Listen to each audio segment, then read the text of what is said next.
Is this the best coffee cake recipe? I mean, admittedly I'm biased since I created it, but I think it is. It's got a moist, plush, tender crumb. It's incredibly flavorful, a ripple of cinnamon sugar throughout, and an overload of crumbly streusel topping.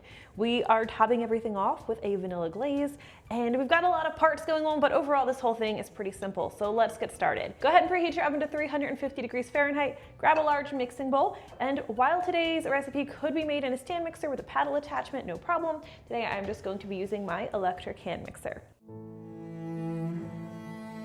All right, so there are a couple things that make this recipe a little extra special. I use an ingredient that most coffee cake recipes, to my knowledge, at least when I developed this recipe, like, I don't know, 10 years ago, did not use. And that is 1 brick of full-fat cream cheese.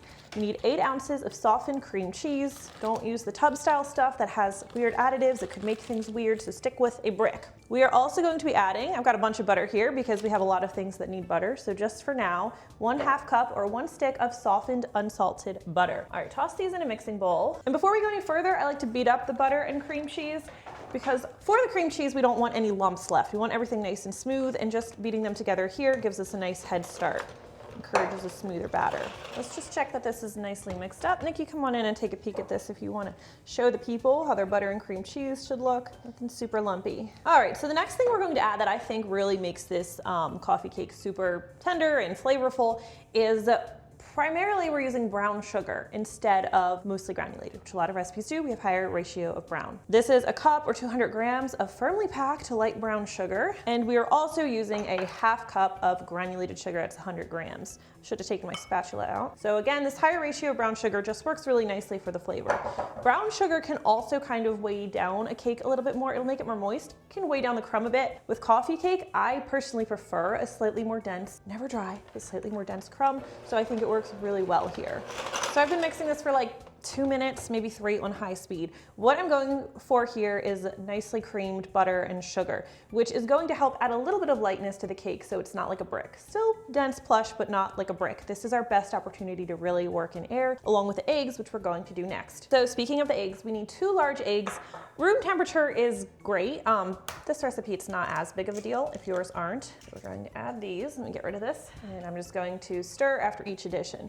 One thing I love about YouTube is that if I crack the eggs in a separate dish, I get people complaining that I'm dirtying an extra dish. And if I crack the eggs in the bowl, I get people complaining that I should be cracking them in a separate dish. So I'm not sure which side of the line you fall on, but I just can't win.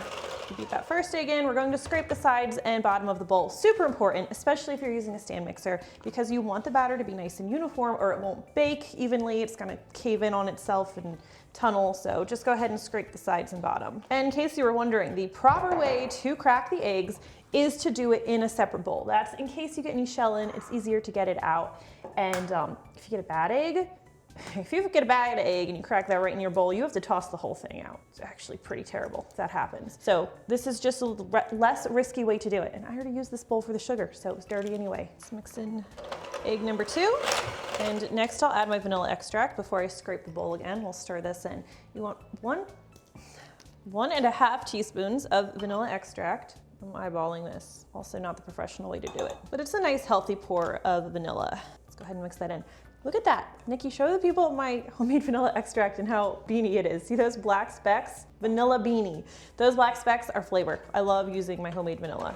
Mix this in real quickly, and we're going to scrape the sides and bottom of the bowl before we switch over to a new bowl for our dry ingredients. Stirring your dry ingredients together separately, also important because it's going to help ensure that everything gets nicely distributed. So like your leavening agents, they're nicely distributed and they're not just in a pocket, which could make your coffee cake sink or kind of explode a little bit. So we're using all-purpose flour for this recipe. Go ahead and drop it in your mixing bowl. 2.5 cups, 2 teaspoons of baking powder, just a teaspoon of cornstarch. Cornstarch, another ingredient I really like using in my baking. It's going to just help make the crumb just slightly more tender and soft. Next, we need 3/4 teaspoon of salt, and we need a whisk.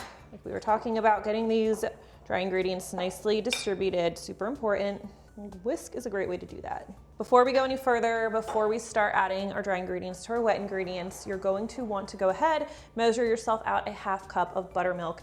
Again, with this recipe, room temperature is great, but I often make it with buttermilk straight out of the fridge. This is one recipe, it's a little more forgiving of that. We'll still use our mixer. We're going to keep it on low speed because we don't want to overmix because you could make the crumb a little bit dense and tough. We're going to start by adding a portion of our dry ingredients. We'll stir this on low speed until just incorporated.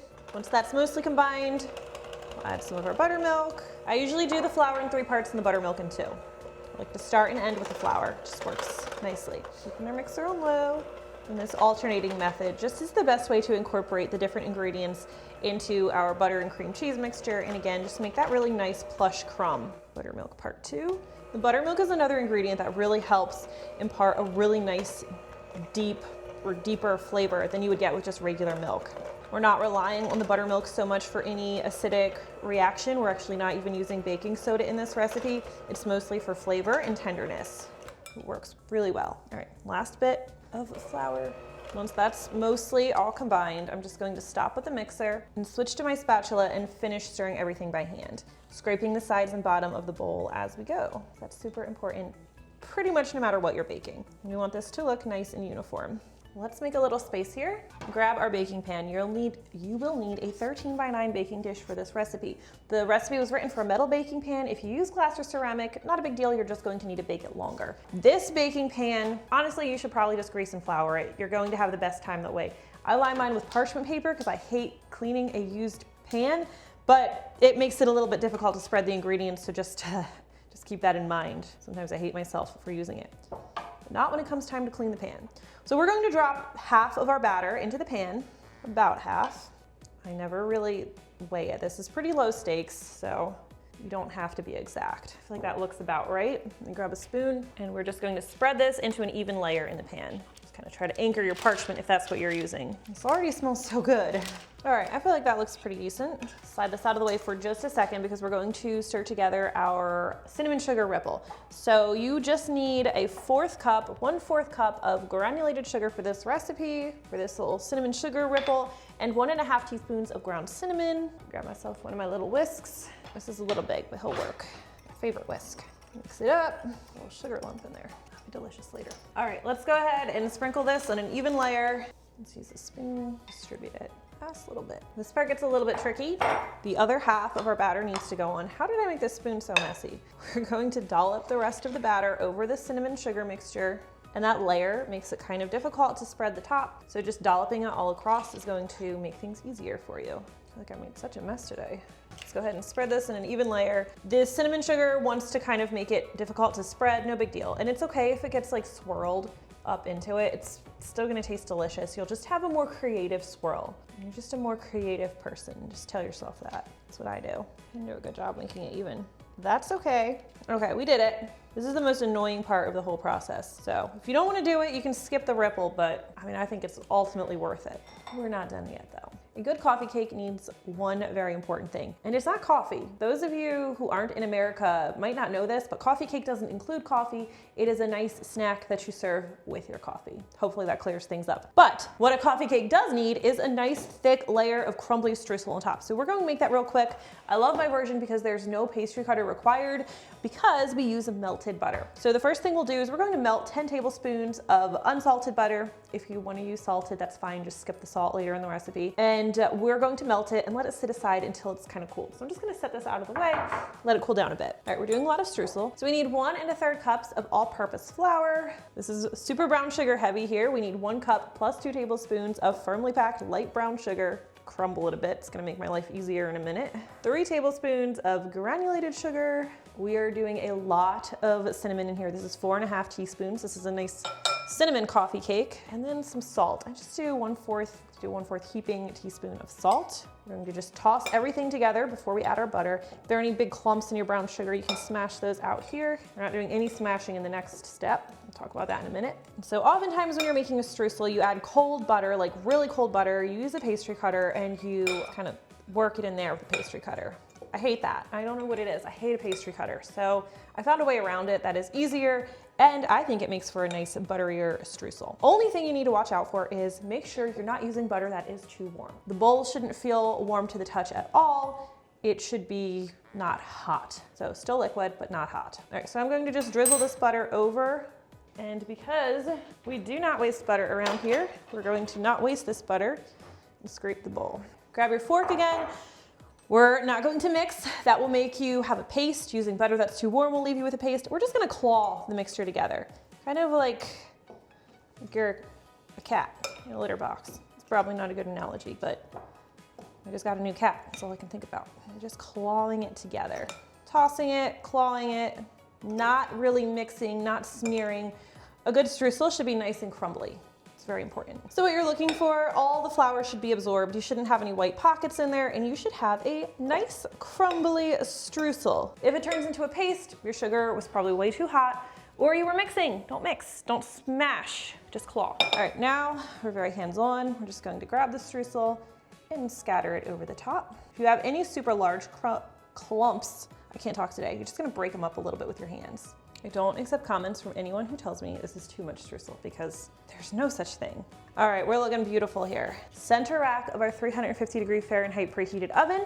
It's going to bake for about 40 to 50 minutes. Check it at 40. You're looking for a toothpick that comes out either clean or preferably with a few moist crumbs. I prefer the moist crumbs because that means it's just slightly not quite there at completely done, but as it cools, it's going to finish baking and it'll get you there. So that'll help keep things softer. All right, this guy looks great. So we're going to let him cool down a bit before we put the glaze on him. When the cake's super hot, the glaze can kind of melt a little bit. It'll still be there, it's fine, but it looks prettier if the cake's cooled a bit.